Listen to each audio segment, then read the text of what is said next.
Aujourd'hui aussi, c'est un autre jour. Daïla.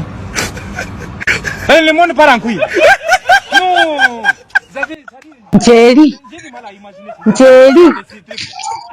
Njeri, ulizoga mahindi yangu isikwe. Miaka 2 kuanzia saa hii. Mahindi yako haitamea.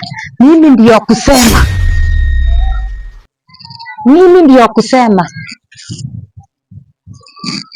Na mchanga.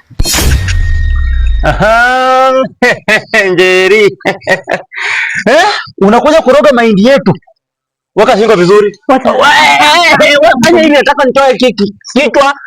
Mwili itembee ikienda kichwa. Wewe nilika ya mtoto yangu, tulia.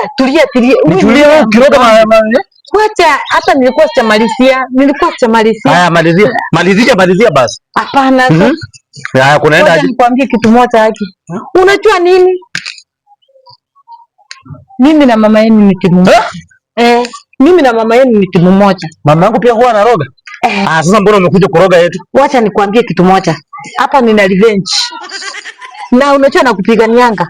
Mama yenu hakupendi, anapenda ule ndugu yako mwingine.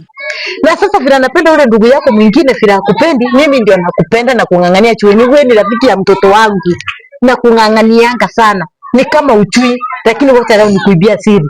Mimi na mama yenu ni wachawi. Na sasa vile tuko wachawi, tukaambiana mara mbili. Unaona hata mimi nanunua mahindi sokoni. Tuliambiana na yeye, yaani ile nini kurevenge anaroga mahindi. Sasa wacha nikuulize, kwa wewe na mama yangu nani mchawi mkubwa? Anaroga mahindi yangu na mimi naroga mwaka ngine mahindi yake. Anaroga mahindi yangu mwaka ngine na yeye aliroga mara mbili kwangu. Sasa unaona nimenunua mahindi muda mrefu sana. Sasa na mimi ninaona nilikuwa nakuja tu ni kurevenge tu yake, hata yeye anajua. Wacha nimuite. Hapana, usimuite na kuomba usimuite. Na kuomba. Hii ni fuku ndio. Nyanyuka. Haya, mbio. Kimbia mbio. Ya wachawi nataka kuona vile. Kimbia.